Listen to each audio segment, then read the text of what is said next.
Today, by supporting the bipartisan Protecting Older Workers Against Discrimination Act, we can protect the civil rights of older workers who are striving to provide for themselves and their families.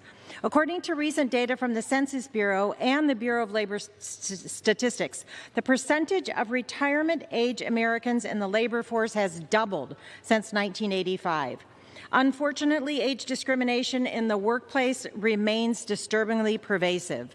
According to the AARP, 3 in 5 workers over the age of 45 reported seeing or experiencing age discrimination on the job.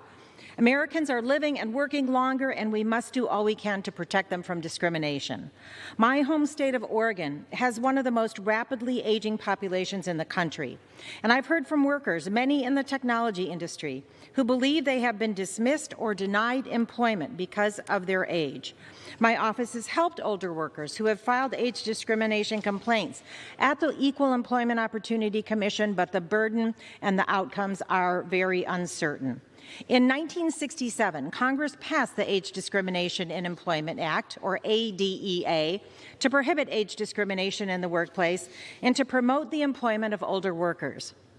Then, in 2009, the Supreme Court in the Gross case changed the burden of proof for workers and made it much harder for workers to prove age discrimination. This bipartisan bill simply returns the burden of proof to what it was for decades before the Gross case.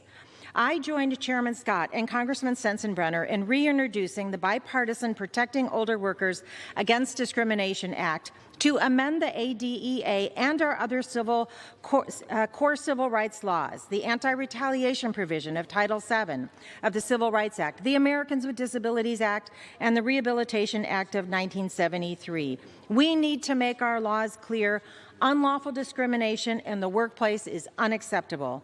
I thank Chairman Scott and Congressman Sensenbrenner for their work on this important issue. I urge all of my colleagues to support this bill, and I yield back the balance of my time.